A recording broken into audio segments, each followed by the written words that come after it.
Fala pessoal, sejam muito bem-vindos ao episódio 89 do Rural Ventures. Para quem não conhece o Rural Ventures ainda, ele é um podcast focado no agronegócio, onde nós conversamos com founders, startups, CVCs, CVBs, todos coligados ao ecossistema do agronegócio, o motor propulsor deste país, não é, Kylian Artão? Isso mesmo, né? Chegando quase nos 100 episódios e hoje temos uma convidada bem internacional, né? Que vai falar uma visão... É inglês? Não, não é brasileiro, aqui do Mato Grosso, né?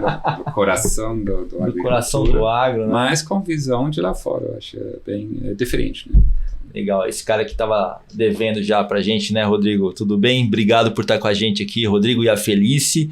Cara, o Rodrigo Iafelice, gente, empreendedor Endeavor, board member, investidor e matogrossense. Eu vou até sair da sala, deixar ele aqui sozinho, porque... Obrigado, Rodrigo, por estar aqui com a gente, cara. Obrigado você, Rodrigues, que é um prazer em revê-lo. Obrigado pelo convite aí pra gente bater esse papo. Muito bom. Gente, o Rodrigo tá aqui porque, cara, esse cara tem uma vida dentro do mercado do ecossistema do agronegócio, de tecnologia principalmente, porque participou de grandes transformações do agro, inclusive foi CEO de uma das grandes empresas do agronegócio tecnológico, que foi a Solinftec, que é a Solinftec, na verdade.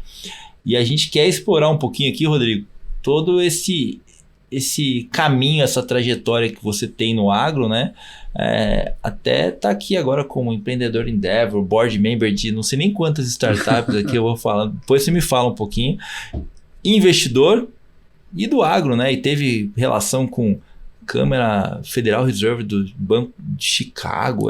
Cara, eu morou na Finlândia. Morou na Finlândia. Eu sei que assim, cara, o LinkedIn dele aqui não dá para ler em um dia, tá, gente?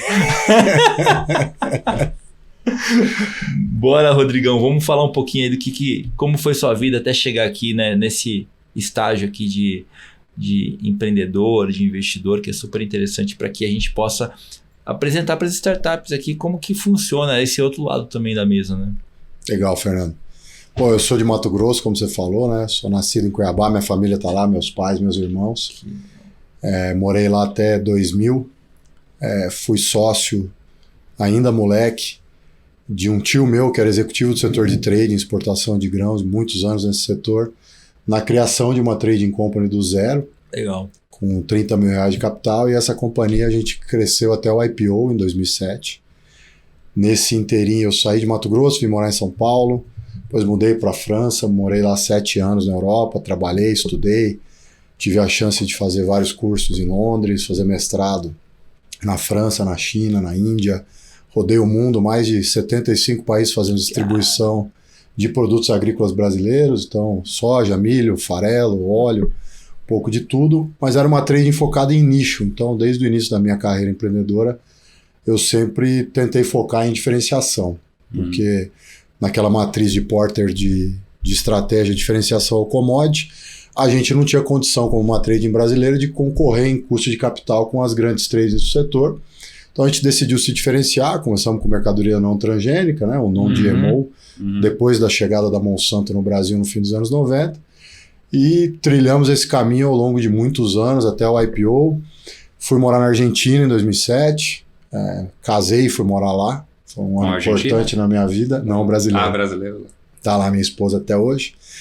E em 2008 a gente quebrou, perdeu tudo. Então eu passei a parte triste da vida empreendedora, que é construir um império de muito sucesso, rodar o mundo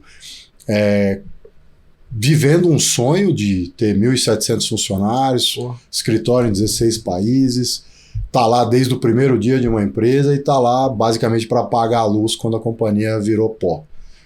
Assim como o meu patrimônio pessoal. Mas com 30 anos eu decidi com a minha esposa voltar de Buenos Aires, depois de quase 3 anos morando lá. Aliás, é um país incrível, né? A gente tem mania no Brasil de falar mal da Argentina e ter essa rixa por causa do futebol, mas é um dos países mais incríveis do mundo. Que isso, cara. Puta vinho, qualidade de vida, os caras sabem viver lá, na verdade, né? Sistema educacional, qualidade, cultura das pessoas, é um país excepcional, de verdade. Estou muito feliz com essa mudança recente, inclusive de novos ares na política argentina. Sim. Não por ideologia, mas porque eles precisavam de um reset, né? Eles precisavam recomeçar. Verdade. Então, voltei para o Brasil em 2011, comecei outra empresa, uma empresa de serviços para o mercado de trade e distribuição. A gente trazia players internacionais para se instalarem na América Latina, então empresas de Dubai, Oriente Médio, Sudoeste Asiático, que não conheciam nada de originação em relação com produtores e agricultores no Brasil e na Argentina. Fiz isso por mais 4 anos e aí descobri um amigo que estava tocando o Corporate Venture Capital da Microsoft, Daniel Ibre, que hoje é fundador da Mindset. Isso.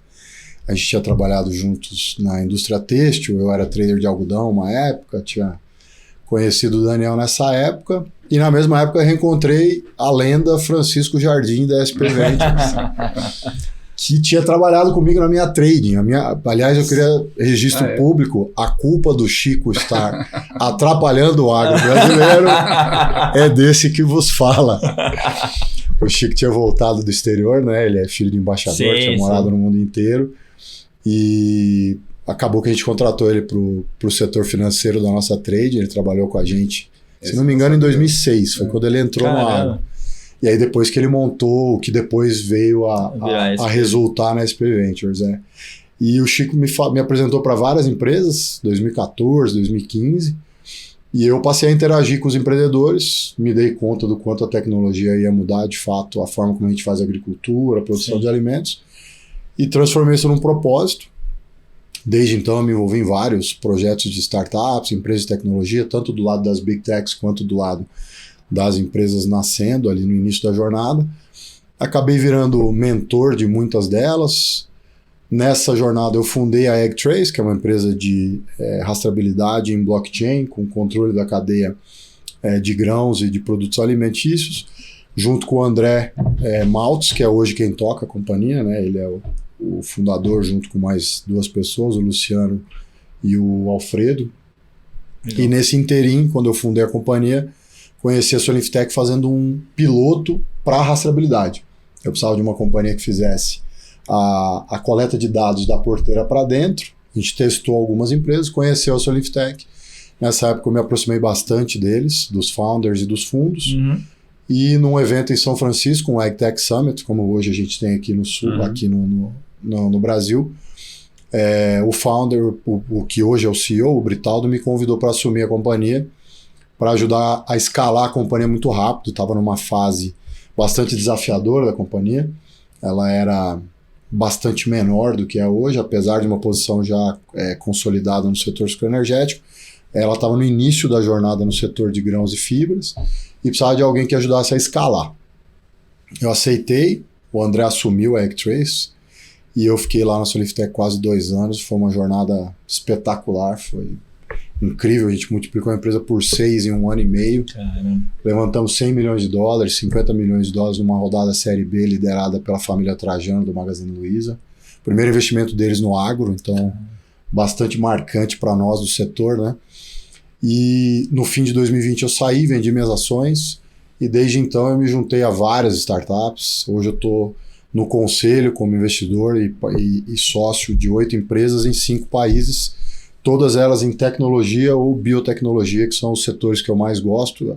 Nessa época que eu decidi me tornar sócio das empresas e investir tempo apoiando a jornada empreendedora, eu decidi que eu só ia me envolver com empresas que tivessem algum viés ESG, alguma melhoria de eficiência, e de novo não por ideologia, porque para mim sustentabilidade começa pelo econômico. Sim. E todo o resto é consequência.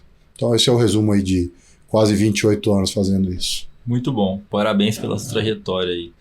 E aí, olhando aqui pela sua atuação recente, né, que é como board member ou como advisor dentro das companhias, né, como que é a sua atuação quando você entra numa companhia o que realmente eles precisam nesse momento?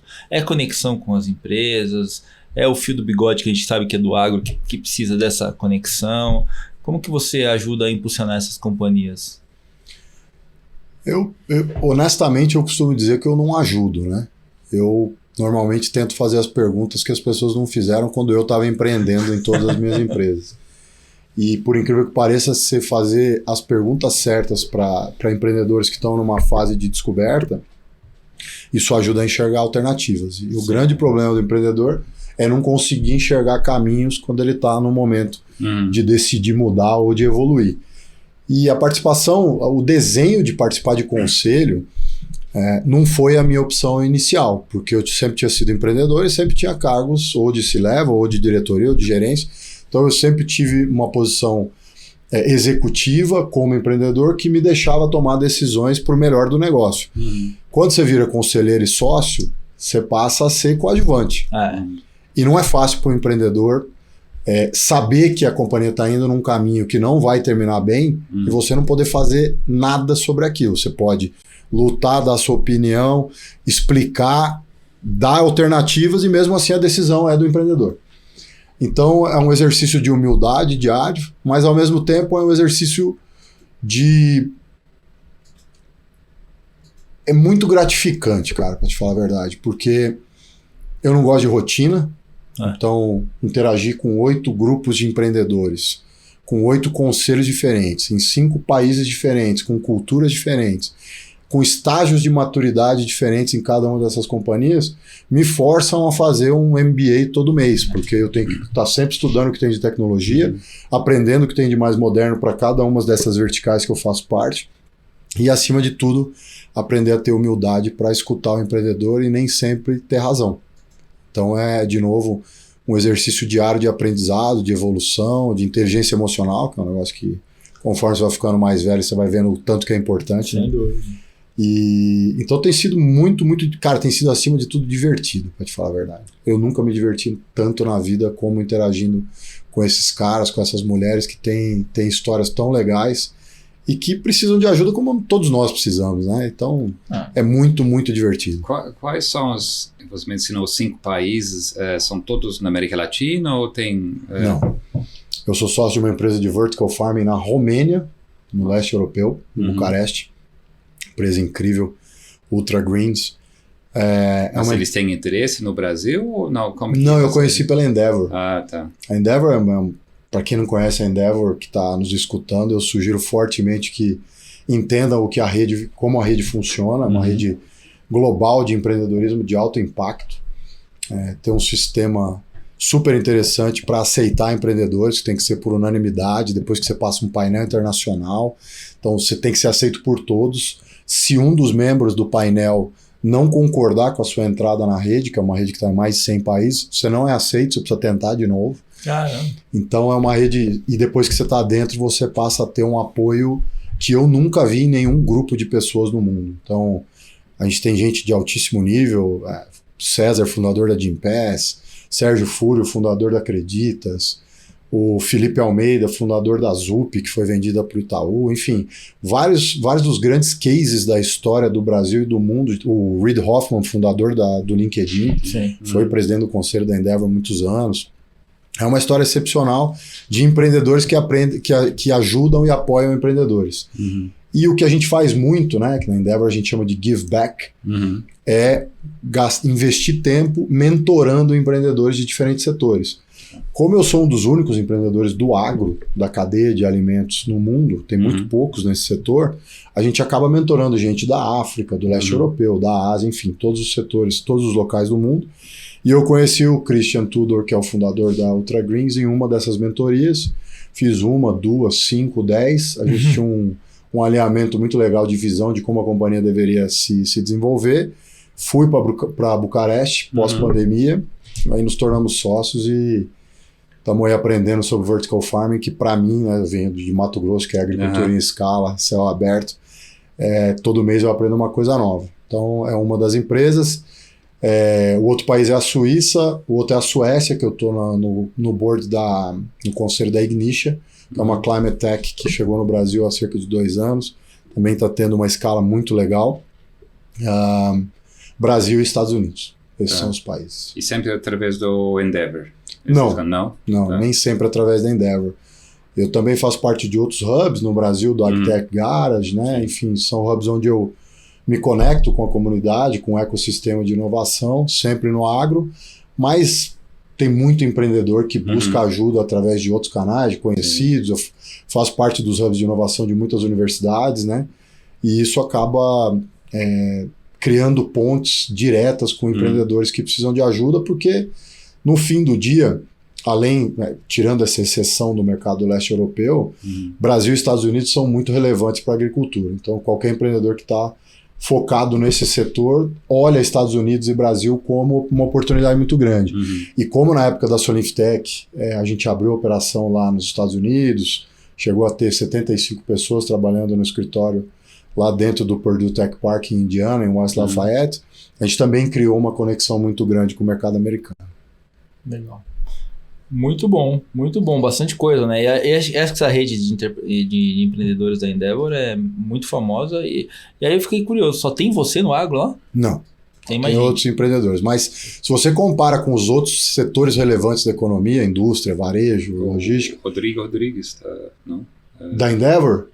Não sei, eu tenho dúvida. Ele falou que ele está envolvido, não sei de que forma, mas ele comentou uma vez. É que a Endeavor, além da possibilidade de você ser empreendedor, você pode ser mentor e embaixador. Então, mentor, acho que ele... O Rodrigo, com certeza, deve ser um dos mentores da Endeavor, porque ele tem uma história excepcional, né? Ele está na Falcone agora, né? Isso, Falcone. Mas ele e a família dele tem uma história excepcional. Inclusive, o pai dele, o Roberto, foi conselheiro dessa minha trading. Ele foi membro do conselho de administração na época do IPO.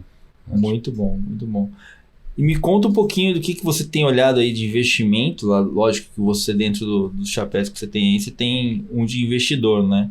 Me conta um pouquinho como que você investe. Você tem alguma estrutura ou você faz investimento de acordo com que você vai enxergando as possibilidades que chegam para você? Cara, eu não tenho uma estrutura, até porque esse modelo de solo VC foi uma coisa que eu aprendi há pouquíssimos anos. Estudei alguns cases nos Estados Unidos que tiveram escala e sucesso, porque ao mesmo tempo que você se diverte fazendo coisas diferentes e investindo tempo e capital intelectual e dinheiro em empresas distintas, você só tem 24 horas no dia. Então, o problema de ser solo é justamente a capacidade de escala. Exatamente. E uma outra coisa que sempre me pergunto, quanto tempo você aloca para cada empresa? Não tem uma agenda. Não dá. Depende muito da necessidade do empreendedor naquela próxima fase. Se o cara está captando recursos, se ele precisa internacionalizar, se ele precisa escalar comercial, se ele precisa montar time, se ele está na fase de montar plano de negócio. Então, dependendo do momento da companhia no ano, eu me envolvo mais ou menos, eu preciso estar mais presente ou menos presente conforme demanda. Eu, como todo mundo no planeta, eu tenho olhado bastante inteligência artificial, Sim. Mas como o caso do blockchain, que é o último buzzword que a gente teve no AgTech, né, há cerca de 5 anos, eu sou muito cuidadoso sobre a aplicabilidade de tecnologias, que para mim tecnologia sempre é meio, nunca é fim. Essa história que o mundo vai ser dizimado, que o ser humano não vai ter mais emprego porque o robô vai tomar o lugar, acho isso uma baita bobagem. Tenho um baita respeito pelo que a inteligência artificial já está fazendo, e quem usa o ChatGPT sabe o quanto ele resolve bastante coisa que a gente perde muito tempo fazendo. Inclusive, estava discutindo isso recentemente com alguns empreendedores, né? Como é que alguém hoje toma uma decisão de colocar um filho numa escola puramente conteudista? E não só no agro, para qualquer coisa. Se você parar e pensar, o que a inteligência artificial já resolveu é conteúdo. Lógico. Essa é uma parte que já não tem mais discussão. A gente estava falando sobre isso hoje. Exatamente. Meu filho vai entrar na faculdade agora, a gente está falando sobre isso. Como escolher uma carreira agora com essa nova informação. Tem que tomar isso em consideração, né? Sem dúvida, não tem como não considerar esse novo elemento que decolou e escalou muito mais rápido do que a gente imaginava. Apesar de já existir há muito tempo, passou a ser parte das nossas vidas recentemente. E aí essa questão do conteudista me fez muito pensar nos últimos 12 meses sobre como é que isso vai de fato ser aplicado na agricultura. Porque eu tento ser muito simplista na forma como eu analiso o investimento. Por exemplo, uma semente de soja tem potencial, em média, de colher 200 sacos de soja por hectare. A gente colhe, em média, 55, 60, nos melhores locais do país. Onde é que a gente está deixando ineficiência na mesa? Onde é que a gente está deixando dinheiro na mesa? E como é que essas tecnologias que estão nascendo conseguem reduzir o gap entre os 200 sacos, ou os 200 sacos de milho, e o que a gente está colhendo de 100, 120? Mesma coisa para algodão, para cana-de-açúcar, para tudo que a gente tem de potencial genético, e o que a gente de fato consegue. Uma parte é clima, que a gente não consegue controlar, mas já tem muito dado histórico para nos fazer tomar decisões melhores sobre clima. E a Sim. Ignition, que é uma das empresas que eu faço parte e que eu decidi me juntar, tem um papel muito importante em levar dados para tomada de decisão no momento que o agricultor precisa tomar a decisão. Eu estava lendo aqui agora, ela tem uma parte de inteligência climática, né, que tem uma acurácia bem forte, né, principalmente em regiões tropicais, né.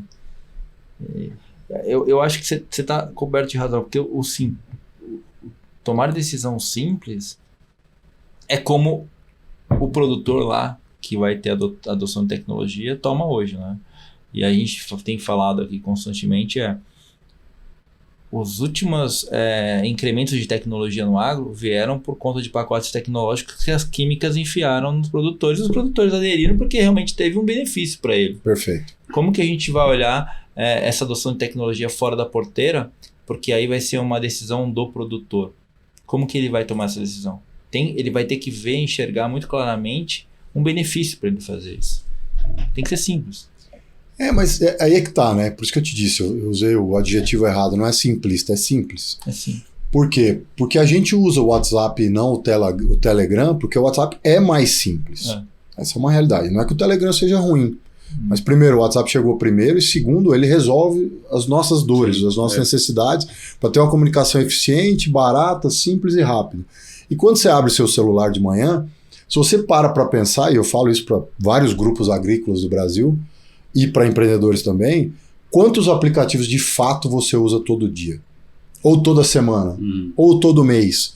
E quando você volta para a origem da sua decisão, é sempre porque é simples.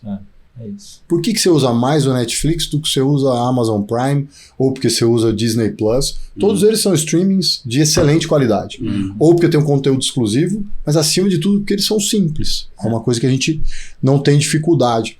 E aí quando você vai para o campo, o cara já tem um estilo de vida simples. O agricultor é simples na essência, né? E simples não quer dizer limitado, como muita gente da Faria Lima confunde. E você passou isso trabalhando no mercado financeiro.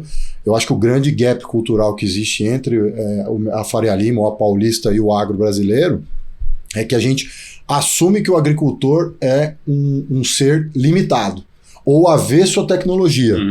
E é exatamente o contrário. Ele é altamente sofisticado para as coisas que devem ser sofisticadas. Mas na essência ele é um ser humano simples. Então por que ele vai usar ferramentas complexas? Ele não vai usar ferramentas complexas. E eu acho que o AgTech está entrando numa nova fase. Acho que a gente está na versão 3 aí, desde o início dos anos 2000.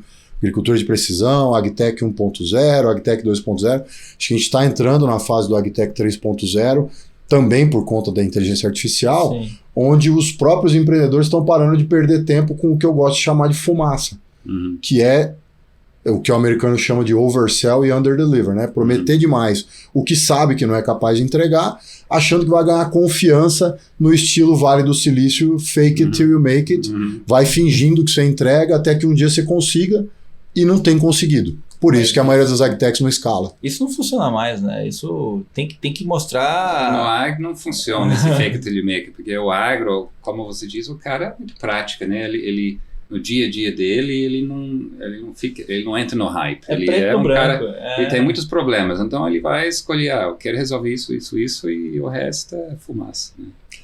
Aí o outro lado dessa moeda, só para concluir o raciocínio, e que eu tenho discutido com muitos agricultores, também não adianta o empreendedor gastar um tempo e investir muito recurso para criar uma coisa que vai melhorar uma dor sua, vai resolver um problema que você tem na fazenda, ou que você tem pós-porteira na armazenagem, na logística, no handling da sua produção.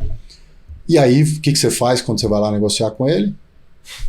Tenta não pagar nada. Pisa no pescoço. Pisa no pescoço do empreendedor. Então não dá para você ter inovação sem ter investimento. Tá aí a Embrapa, que é uma prova cabal e indiscutível do sucesso do agro brasileiro. Foi muito investimento para esse desenvolvimento. Sim.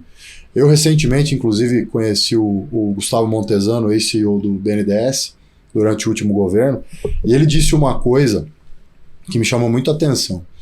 Ele falou que o volume de conhecimento represado no setor público, BNDES, Embrapa, é imenso. É um negócio que o brasileiro não se dá conta e que não tem acesso. porque por falta de recurso esse conhecimento não chega na gente. E a Embrapa é uma prova disso. Tem muito conhecimento dentro da Embrapa que não vira inovação real, porque está lá represado. E até um ponto importante que a gente estava discutindo outro dia, e assim, os japoneses quando vieram e colocaram grana na Embrapa, os caras foram visionários, né? Porque os caras investiram para 50, 60 anos a gente ter produção de soja em larga escala, né? Uma das coisas que a gente tem que se perguntar, e acho que vale para a gente no longo prazo, a gente está investindo hoje no que vai ser necessário para o Brasil daqui a 50 anos? Como que a gente está olhando para isso? Será que vai ser a soja que a gente vai ter que continuar plantando?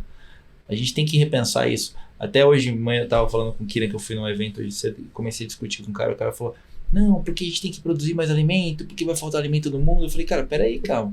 Você viu a taxa de natalidade? Você viu que não está nascendo mais gente? É o menor número de grávidas no mundo da história. Tem que parar de fazer o discurso pronto e tem que pensar um pouco para dentro e falar assim, cara, será realmente que vai ter toda essa população que a gente está imaginando, que vai ter que consumir? Será que no meio desse caminho não vai ter uma outra tecnologia que vai facilitar a produção? Então, o que me faz pensar será que a gente está pensando na produção que a gente vai ter que produzir para daqui 50 anos? E a gente começa a olhar e falar, cara, hoje a Embrapa está trabalhando numa canola que é para a produção do cerrado.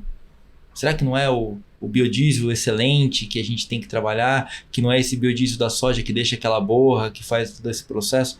Então eu acho que a gente tem que ter esse exercício de olhar para dentro e falar, cara, será que é isso que está acontecendo? E eu acho que tá meio que... Isso tá meio que... Até o Kira comentou sobre a COP hoje e tal. Isso que é um pouco que tá um pouco na cortina de fumaça, que a galera não tá conseguindo enxergar o que é realmente dados, o que está acontecendo, ao invés do que está sendo veiculado, né?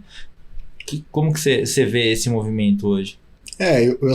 Eu acho que o agro brasileiro é sempre inovador. Acho que sempre foi isso. A gente conseguiu provar. Eu acho que tem uma nova geração de empreendedores, tanto no campo, e eu tenho tido a sorte, junto com a Startse, de interagir diretamente com a segunda e terceira geração, tanto de executivos como de herdeiros e sucessores nos grandes grupos agrícolas brasileiros, Bahia, Maranhão, Tocantins, Mato Grosso, Paraná, Rio Grande do Sul.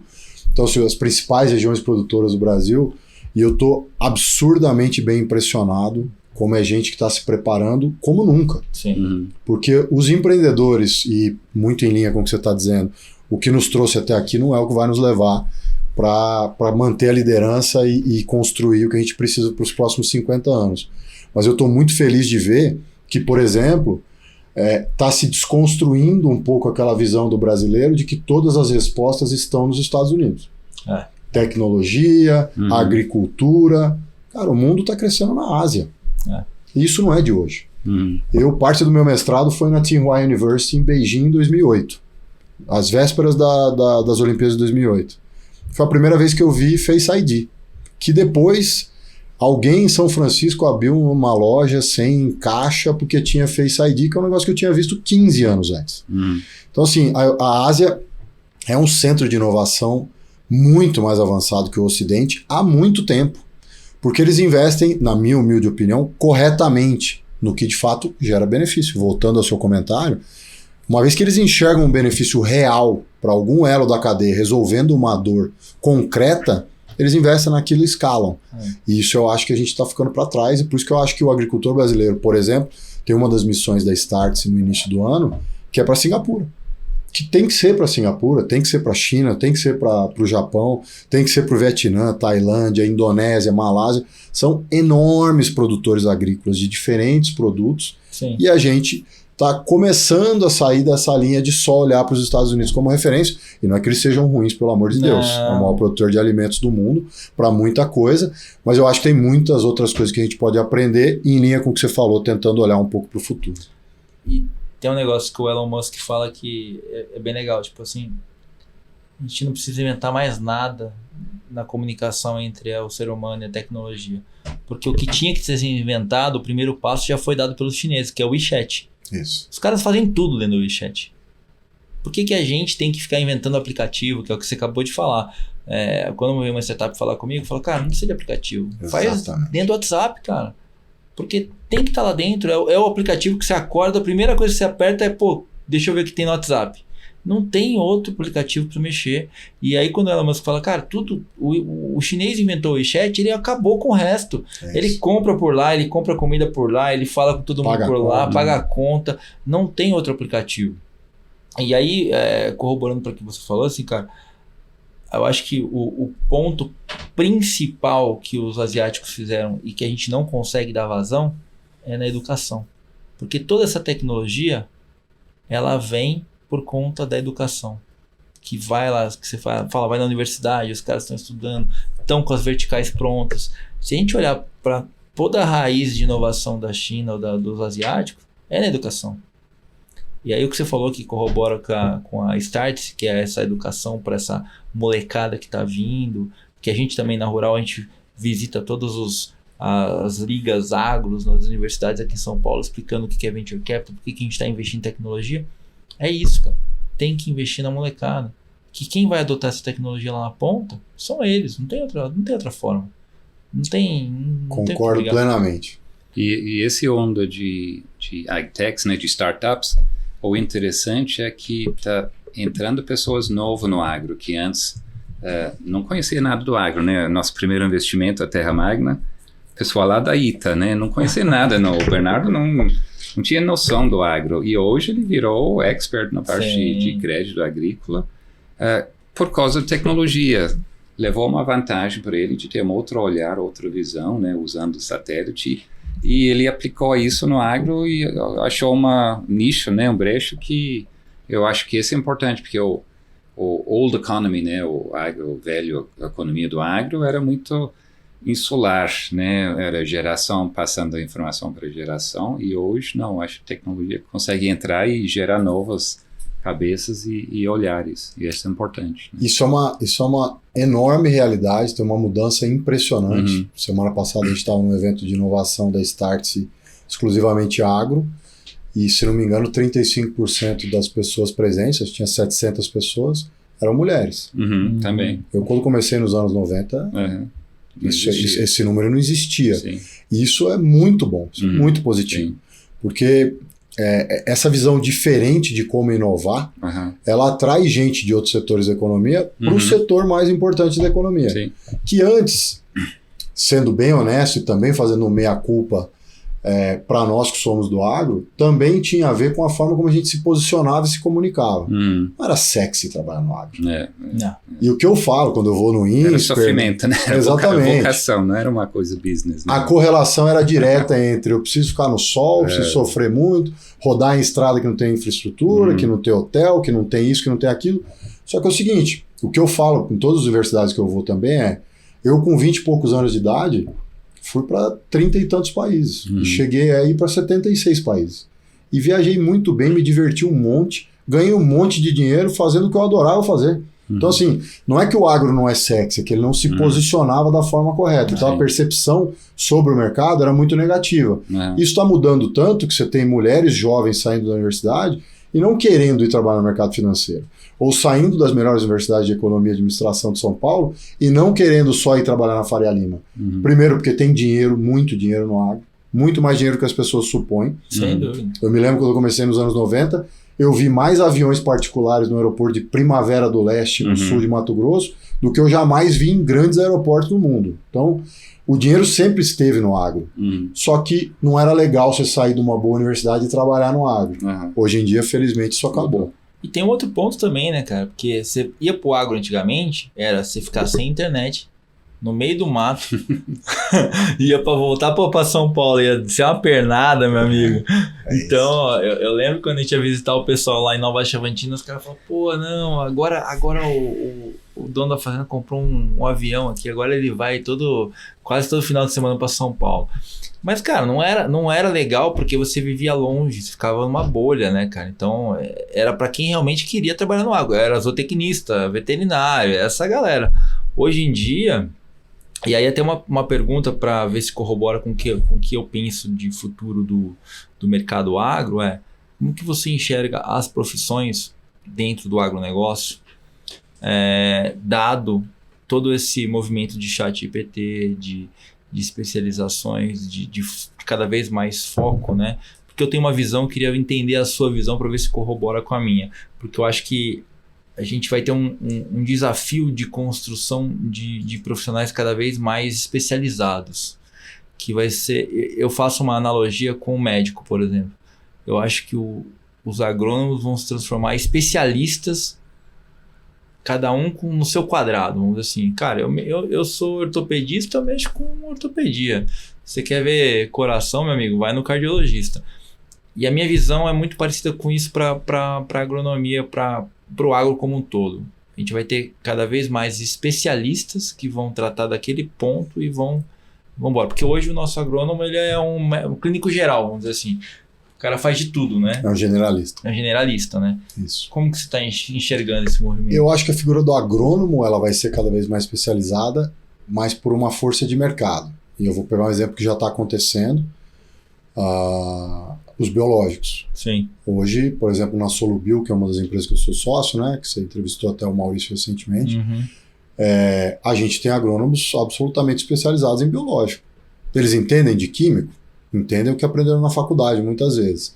Porque a faculdade brasileira ainda forma agrônomos muito voltados a comercializar os principais produtos químicos e fertilizantes. Tá olhando para trás, né? Não olhando para trás, exatamente. Então, quando o agrônomo atual vê uma oportunidade de pegar a onda que não tem em volta dos biológicos, se especializar e atender o cliente sobre um assunto que melhora a produtividade, reduz custo e é ambientalmente mais responsável, ele tá inovando todo dia. Então isso já está acontecendo, essa especialização do agrônomo ela já está acontecendo. Mesma coisa, até muito pouco tempo atrás, pouquíssimo tempo atrás, a análise de solo que se fazia se baseava em físico e químico. O biológico passou a fazer parte da análise. Por quê? Porque se você não entende a atividade biológica do solo, ou seja, que micro-organismos estão interagindo com a raiz da planta, você não sabe uma parte do tripé que é super importante para o potencial de produtividade. Sem dúvida. E isso passou, de novo, a fazer parte da agenda dos agrônomos que nos preocupavam. A agricultura de precisão também está na terceira fase, desde o início dos anos 2000, agora muito mais profissional.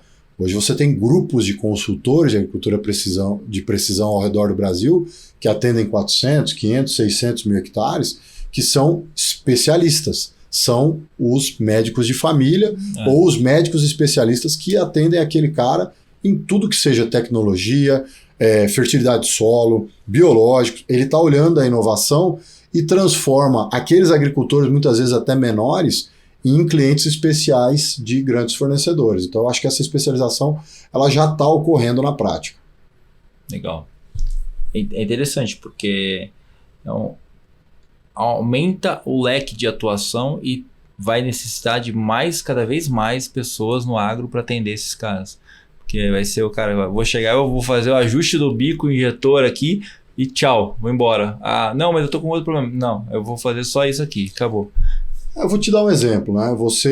Vocês entrevistaram algumas fintechs aqui já, né? Sim, várias, quase todas, né? E crédito, cara. Crédito é uma coisa que não vai passar só por tecnologia, vai passar por gente do lado do agricultor que entenda o mercado de crédito. Sem dúvida. Que possa fazer conta, como hoje você tem projeto de CAPEX, de investimento para armazéns, para terminais portuários, para fazer projeto com o Banco do Brasil, com vários outros bancos, você vai ter especialistas que vão ajudar o agricultor a cada vez mais acessar o crédito de forma mais inteligente e eficiente. Então você vai precisar dessa mão de obra. Sim. Mão de obra é essa que não está presente na maior parte dos grupos ao redor do Brasil. Eu até fiz essa verificação com alguns grupos com quem eu interagi nos últimos meses. A maioria deles não tem CFO, diretor financeiro, gerente financeiro. Uhum. A maioria absoluta deles, e são empresas que faturam centenas de milhões, se não bilhões de reais, não tem um ERP. Não tem um ERP. Então, assim, até teve um grupo, eu não vou falar o nome por respeito, por confidencialidade, mas que fez uma brincadeira com a gente, dizendo, eu tenho peça no meu almoxarifado, que eu descobri mês passado, de 1981. E é um grupo que fácil fatura mais de 5 bilhões de reais por ano.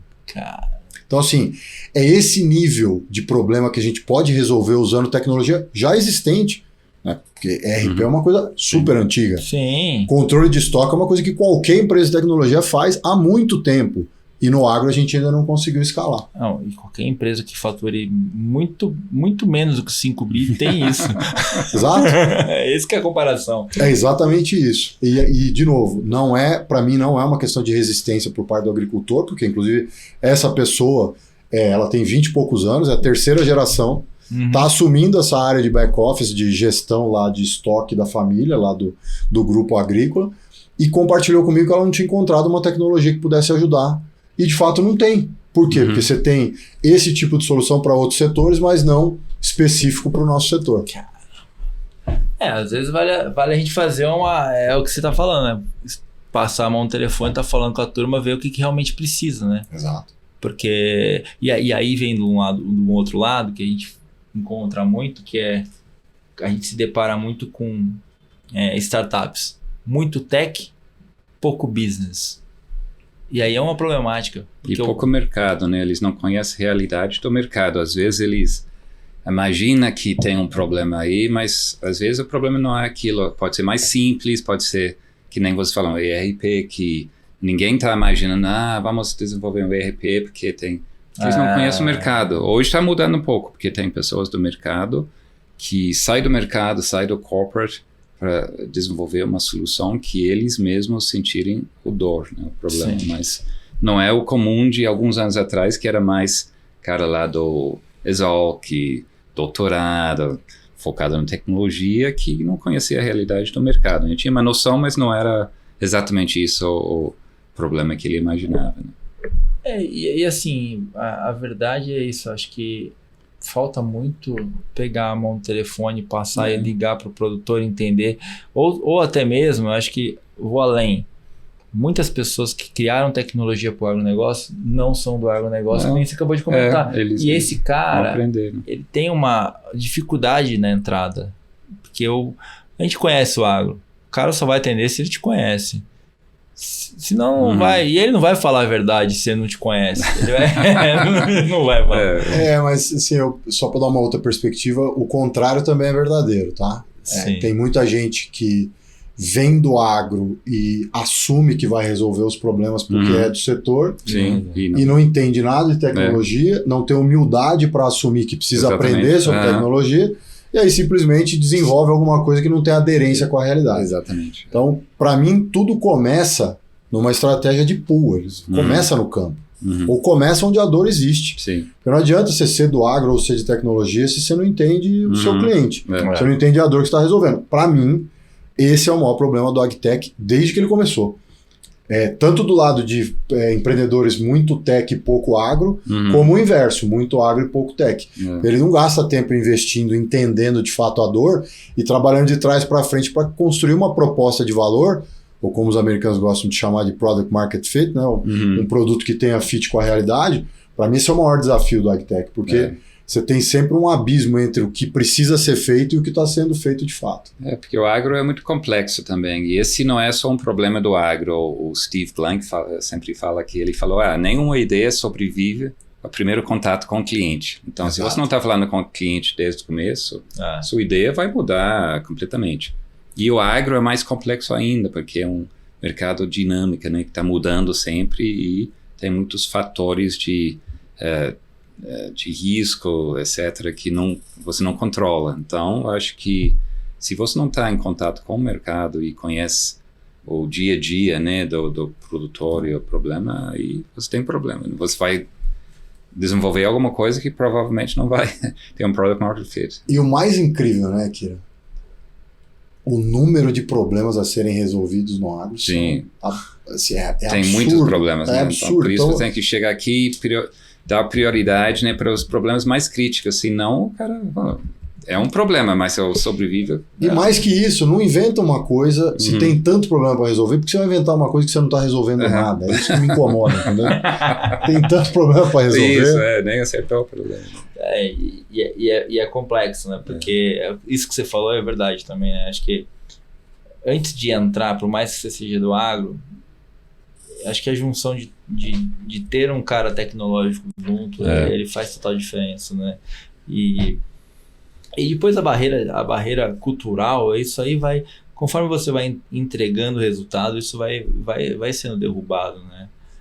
E eu acho que é um processo natural. Rodrigo, a gente tá chegando ao final, cara. Tá louco, passou rápido, hein? Porra, cara, 45 minutos voa, cara. É muito rápido. Passa rápido, cara. A galera fala, pô, mas você não manda pergunta. Você não manda pergunta. Eu vou chegar lá e vou falar o quê? Não, cara, a gente vai trocar ideia, pô. Eu acho mais legal assim, cara. Muito não. mais. Aliás, vocês estão de parabéns, porque as conversas têm sido espontâneas. Isso é importante, porque esse negócio muito combinado fica uma chatice. Não dá certo, né? Porque não dá, cara. Assim, a gente tem que conversar e entender. E assim, aqui pra mim ficou muito claro, cara, por que você tá como board member, porque você traz a transparência e a realidade do campo. Porque é isso que falta, na verdade, quando a gente vai falar com uma startup, fala assim, cara, você entendeu? Já falou com o produtor? É o que a gente. É tipo assim, o produtor gostou, ele entendeu. Ele entendeu mesmo ou ele foi esse cara que entendeu e não entendeu, né? Porque assim, se eu não tô entendendo, cara, o cara não vai entender, cara. Então, assim, a gente tem uma barreira cultural muito grande. E aí eu acho que realmente ela só resolve sendo simples, né? Trazendo mesmo a resolução do problema. E a gente estava falando outro dia que estava com um convidado aqui, ele falou assim, cara, o produtor só foi entender a solução das startups quando veio uma equipe, juntou lá em Goiânia 5 startups e falou, cara, vamos fazer a aplicação em taxa variável, só que vocês todos juntos. Aí o produtor conseguiu entender. Porque colocou uma startup do lado da outra, os caras conectaram com o outro e entregaram o produtor. É isso aqui que a gente faz. Ah, agora sim! Pô, mas você vê, tem que ser simples, tem que ser prático, tem que ser rápido. O negócio não pode complicar. Quanto mais a gente complica, menos efetivo fica, né? Acho que tudo volta por entender a dor e criar uma coisa que resolva aquela dor. É super simples. E o outro ponto que você tocou, que na Soniftech, na Solubio, todas as empresas que eu tive a sorte de participar, isso ficou muito evidente. Fale do benefício. Porque se você entrar numa discussão de preço e custo com o agricultor, você vai sempre perder. Esquece. Porque o agricultor, ele nasce com a cultura de tentar economizar em tudo que ele puder. Ele está no business de commodity. A maioria deles está no business de commodities, com margens que variam, com uma volatilidade alta, com muitas variáveis que ele não controla, começando pelo clima. Então, se for uma proposta de valor simples, como você disse, que ele entenda e enxerga o benefício, ele paga sorrindo. Tenho certeza disso. Os caras vieram do gaúcho, né, cara? Meu sogro é gaúcho, pô. Eu sei como que é a situação, cara. É tudo contadinho, né, cara? Mas é por isso que eles conquistam, né, cara? Sim. Por conta disso, né, cara? Acho que é uma construção aí ao longo do tempo, mas que realmente deu certo, né? Eu acho que é por isso que eles estão aí, por isso que deu certo o agro brasileiro, né? Eu aproveito para deixar registrado isso que você falou. Eu tenho vários sócios gaúchos, tive e tenho, e eu acho que a gente é absolutamente abençoado por ter um povo tão empreendedor, tão dedicado, tão focado, com desafios como todos nós temos. Sim. Mas o Cerrado brasileiro não seria 10% do que é, e eu cresci no Mato Grosso dos anos 90, então acompanhei exatamente o que é conviver com gente que deixa a sua família, deixa suas raízes, deixa a sua origem para poder construir o que hoje é a agricultura. Muito do que a gente é hoje na agricultura brasileira, a gente deve ao povo gaúcho, com certeza. É verdade. E um pouco dessa pondurice. Mas tô brincando aqui. Eles são austeros, não são. Austeros, eles não são pão duro, são austeros. Tá certo, mas eles estão certos. Quando você estuda a história da humanidade, você vê que os povos que passaram muitas dificuldades, eles são naturalmente austeros, o que não significa ser econômico. Eles só valorizam os investimentos que eles fazem. E quando você olha a história de guerra, de pandemia, de epidemias ao longo da história da humanidade, você vê que, primeiro, a inteligência artificial não vai ser a primeira onda de mudança que nós vamos passar, e sobrevivemos a todas e vamos sobreviver mais essa, a gente se adapta muito bem, graças a Deus. E segundo, você acaba saindo melhor, mas com um senso de cuidado para a sobrevivência, que é a austeridade, que te leva muito mais longe. Então, os gaúchos enfrentaram muita coisa e acho que por isso eles aprenderam a valorizar os recursos. Resiliência também, né? Os caras tiveram uma puta resiliência. Acho que tem que tirar o chapéu pros gaúchos. Gaúchos, abraço, sogrão, tamo junto. Rodrigo, obrigado por estar com a gente aqui, poder compartilhar um pouco da sua história, um pouco da sua vivência no ecossistema do agronegócio. Pessoal, a gente vai marcar o Rodrigo aqui no LinkedIn, todas as conexões. Se vocês tiverem interesse de conectar com o Rodrigo, dado que ele é empreendedor, board member, faz conexões com o mercado, a gente vai poder fazer esse link com vocês. Obrigado aos nossos ouvintes. Gostaria que nos sigam no Instagram, LinkedIn, YouTube, dá joinha, tudo que vocês acharem que vale a pena lá. Nosso Instagram é rural.ventures. E agora, gente, toda terça-feira, às 13h30, no canal da BMC, a gente está em vários canais fechados aí. A gente está presente lá apresentando um pouco do agrotecnológico. E também no sábado, às 7 da manhã. Você acorda cedo, que nem todo produtor rural aí. Assistam a gente. Venha conhecer um pouquinho mais do trabalho que a gente está realizando, dessa comunicação aqui do agrotecnológico, das startups, dos empreendedores, dos investidores que fazem essa conexão para que o Brasil avance cada vez mais. Valeu, gente. Até a próxima. Até a próxima, Valeu. Kian. Obrigado, gente. Obrigado pelo convite. Obrigado. Valeu.